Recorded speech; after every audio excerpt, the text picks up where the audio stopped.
Yes, si Jerry uli ito at welcome back dito sa ating video tutorial sa MPO or MyProtect Online International.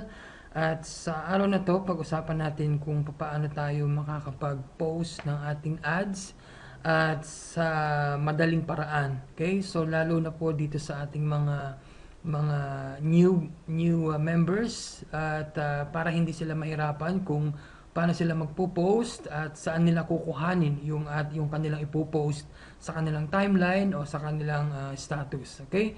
So, para po makapag-umpisa tayo, tingnan muna natin kung nasaan yung mga posting ng MPO para at least magkaroon kayo ng idea kung saan ninyo po pwedeng kuhanin.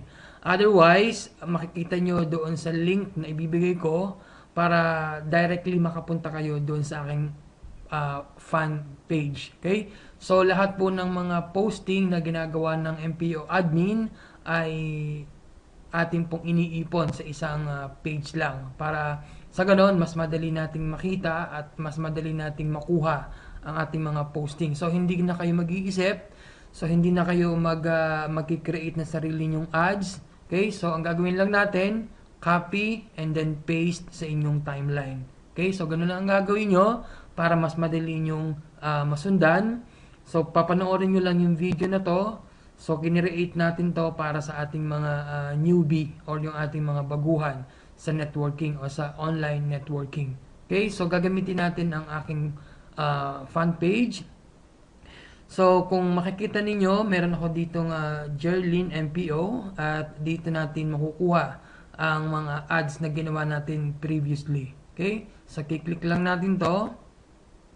Once na kinilik nyo yung link na ibibigay ko, ito yung makikita ninyo. Okay? So, Jerlin MPO at ito yung kanyang link. Okay? So, makikita nyo dito sa taas. Yan ang ating magiging link ng ating fan page. Now, dito po sa bandang ibaba, makikita natin ang mga posting na ating ginawa previously. Okay? So, katulad nito, ito yung ating pinaka-latest. Okay? So, meron din tayo dito mga video. Pinost ko na dyan. And then, meron tayo ditong ads, posting. Ito yung kanyang magiging content. So, para makita nyo yung kabuuan content, click nyo yung see more. And then, makikita natin yung buong content. Okay? So, ito yung ating ika-copy at saka ipipaste natin sa inyong timeline. Okay? So, ngayon, magsasample ako ng isang ads papunta sa ating isang member. Okay? So, papakita natin para tayo makakapag-copy at saka ng paste ng ads. So, kung meron lang kayong makikita sa ads na may mga link. Okay? So, katulad ng itong sa akin na FB link. So, sa akin ito. So, papalitan nyo lang yan ng inyong FB link. Okay? So, wag nyong kokopyahin ng buo ito. So, inyo lang papalitan. Ang halimbawa, Juan de la Cruz, yung Team 1 Goal. Kasi, pupunta yan sa akin. Okay? And then, ito naman ating web page. Ito naman ang ating web page. So, kahit hindi nyo na yan palitan.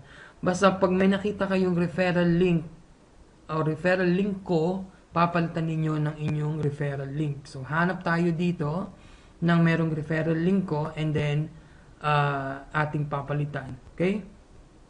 Katulad nitong itong posting na to. So, maganda to. Kasi this is pinapakita dito na kahit sa cellphone, pwede lang gawin ang MPO. Okay? So, makikita nyo dyan. So, hanap tayo. Ito naman, habang tulog siya, kumikita siya sa online through internet. Okay? Okay, so katulad nito, this is only, I think, shared by Fidel Viola. Okay, so he's from Naga City. And then, isineared ko to sa aking, sa ating fan page. Kaya, hindi ko na pinalitan yung kanyang link. So, ito yung sinasabi ko sa inyo. Okay, na link. So, papalitan nyo lang to ng inyong username. For example, Juan. So, aalisin nyo yung Gideon, gagawin yung Juan. Okay? So, itry natin tong kopyahin. And then, pati yung kanyang image, papalitan din natin or atin din kokopyahin. Now, sa video na to, malalaman nyo kung paano tayo mag-copy and paste and paano tayo mag-save as ng picture katulad nito. Okay? So, unahin muna natin na i-save as ang picture kung wala ka pa nito sa inyong computer. So mas maganda, gagawa kayo ng inyong folder para iipunin natin lahat ng mga images na makikita nyo sa fan page. Okay? Papunta sa inyong folder. So, mamaya, pagka isinibas natin to, gagawa tayo ng folder, makikita nyo kung paano gumawa ng folder. Okay? So, i-copy and atin muna itong i-save as, yung kanyang, yung picture na to. So, paano mag-save as? I-right click nyo yung mouse. Okay? And then, hanapin nyo ang save as. Okay? So, hanapin nyo yung save as. Click sa save as.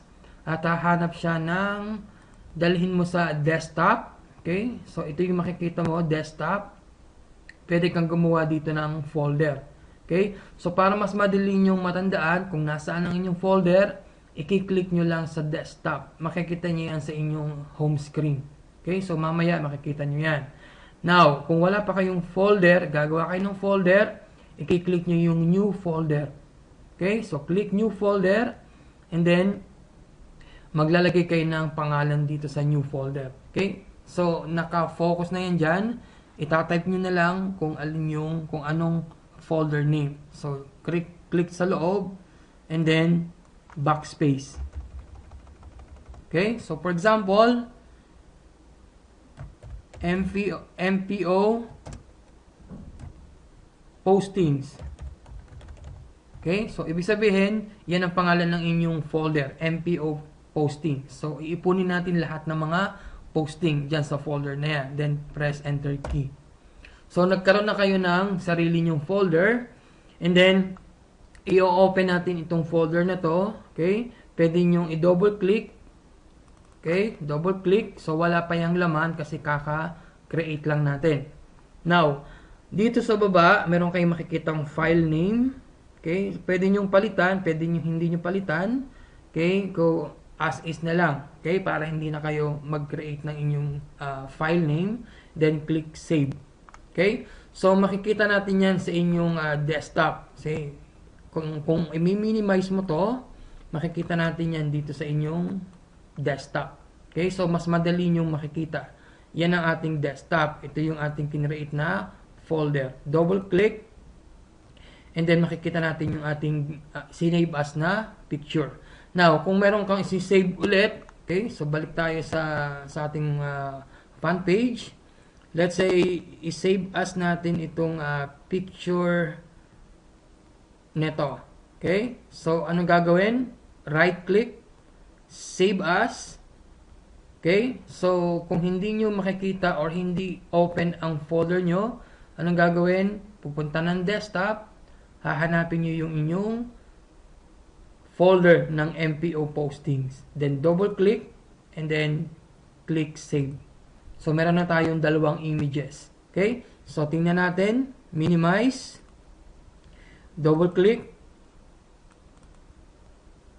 Okay? So meron na tayong dalawang images. So ganun lang, iipunin niyo yung inyong mga images galing sa fan page ng inyong sponsor.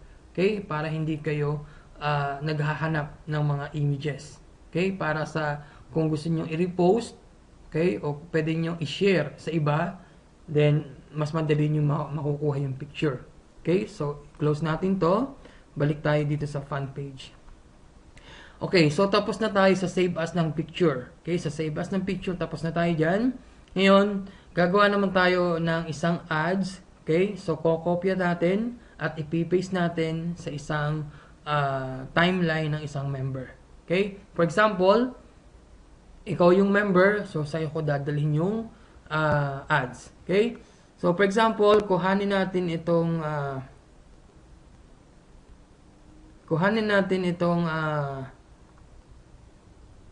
ads na to.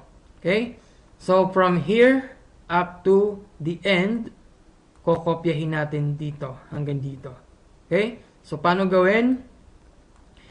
I-click nyo lang dito pag nakita nyo yung I-beam, okay? So, yung letrang I, yung symbol ng I, okay? So, pwede na kayong mag-copy and paste or mag-copy. So, click. Okay, i-click nyo habang nakikita nyo yung I-beam. Okay? So, pag nakita nyo to, pwede rin yung i-highlight. Okay? So, either sa dalawa, pwede nyo i-highlight yan. Okay? So, let's say, kung hindi nyo makuha yung I-beam, pag nakita nyo yung pointer, then, i-left click nyo, huwag nyo i-release ang mouse. Okay? So, i-click ko, and then, drag, huwag nyo i-release ang mouse, drag pababa. Okay? Kung maputol, uulitin nyo. Let's say, naputol tayo dito, na-release nyo ang mouse, huwag nyo i-copy kasi hindi pa yan kumpleto. Okay? So, uulitin lang. I-click nyo ulit sa taas. Okay? Nawawala ang black. Okay? Makita nyo ulit yung pointer. Click. Huwag i-release ang mouse. Tuloy-tuloy lang hanggang baba. Okay? And then, up to here. Pag na-block na lahat, saka i-release ang mouse. Okay? Pag nawala ang black, yung blue, uulitin ulit. Okay? Kung na-block lahat, kahit saang part ng blue, press right-click ang mouse, lalabas ang copy. Okay? So, click copy. And then, pupunta tayo sa isang timeline ng ating isang member. Okay? For example, hanapin natin ang ating member na si Tony Potot. And then, ilalagay natin sa kanyang timeline. Okay? Sa kanyang timeline. Or, dito natin ilalagay sa post. Okay? So, makikita natin write something. So, masishare yan sa kanyang timeline. Okay? So, click sa click something. Okay? Kiklik natin. And then, right-click. Okay? Right-click. And then, paste. But, bago nyo gawin yan, pwede nyo unahin muna ang i-upload ang photo. Okay? So, click muna ang photo. And then, upload photo or video. So, saan hahanapin? Puntahan natin doon sa desktop. Hanapin natin ang MPO or okay, double-click ang desktop. Hanapin natin ang MPO posting. Ito yung folder natin kanina. Double-click. And then, click this picture. Okay? And then, open. Okay? So, pupunta yan dyan. And then, hintayin yung ma-upload yung picture, yung buong picture. And then, right-click dito sa say something about this photo. Right-click. And then, click paste. Okay? So, nandyan na yan. Now, ito yung sinasabi ko sa inyo. Kapag merong link o referral link ng ibang tao, so, since timeline nyo yan, okay, since timeline nyo yan, huwag nyo nga hayaan na referral link ng ibang tao ang mapalagay dyan. Otherwise, pupunta dyan sa tao na yan yung inyong invite. Dyan siya magsa-sign up. Okay? So, papalitan nyo lang, backspace. Oops. Okay, so backspace. Okay, so ilalagay nyo ang inyong let's close this first. Ilalagay nyo ang inyong referral link. Okay, so for example, can't remember his username. Okay, for example, Juan de la Cruz or Juan. Okay, so kung yan ang kanyang username, and then click post. Okay, so ipopost na yan sa kanyang timeline. Okay, so ganun lang kadali. Now, tingnan natin talaga yung kanyang username. So mag-login lang ako sa ating MyProtect para makita natin kung ano ang kanyang username.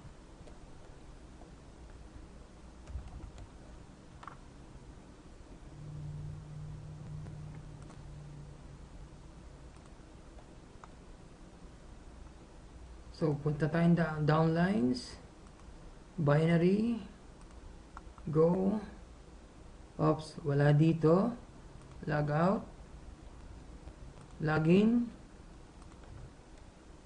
maybe sa Rocky 3, log in, downlines, binary, go,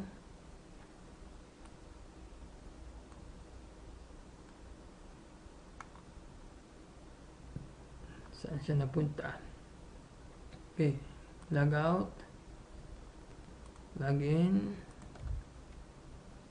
So, tingnan natin sa ating main account. Okay, so downlines, binary, go. Okay, hanapin natin.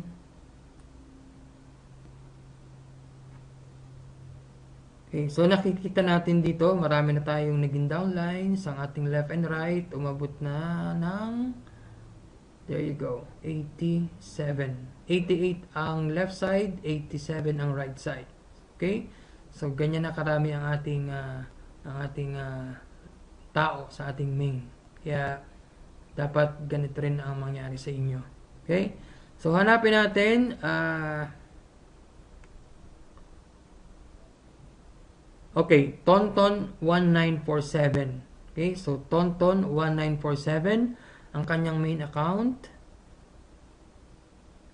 Ang kanyang second account is Tonton1947A. Okay? So, pwede natin itong copyin. Right click, copy. Then, punta natin dito. Okay. Oops, equals.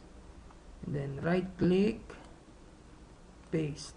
Okay? So, yan ang kanyang referral link ng kanyang account number 2. Okay? So, account number 2 ang ating ilalagay sa kanya.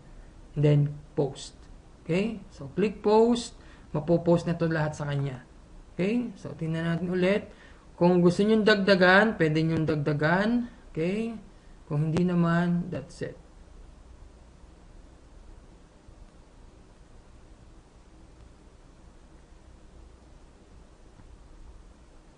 Okay, pwede natin itong ilagay sa bandang hulihan.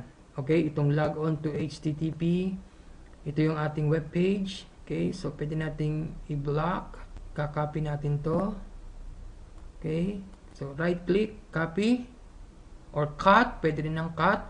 Pag sinabi mong copy, magka-copy ka lang. Okay, hindi niya i-delete yung inyong pinopya.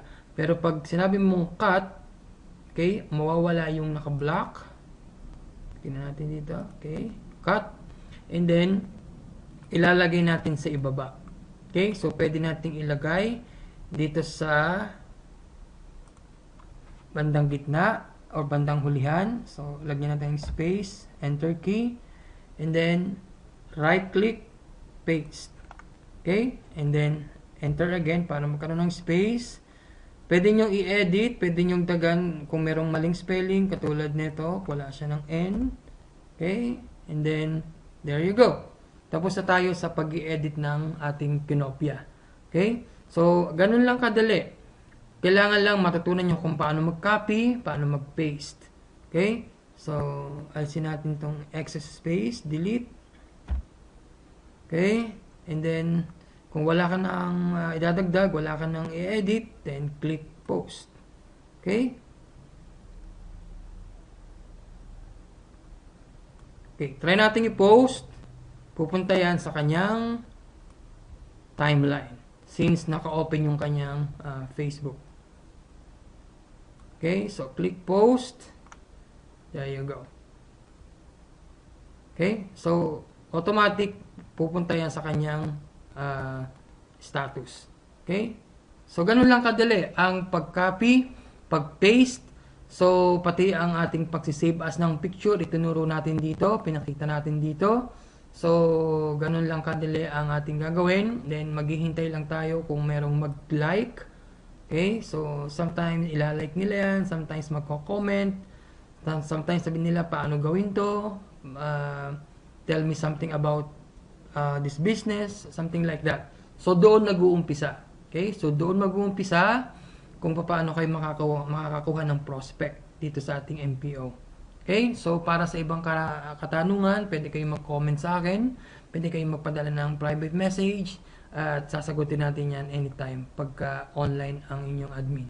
Okay? So, si Jerry Olito ng team worker at MPO, at magandang hapon. Bye-bye.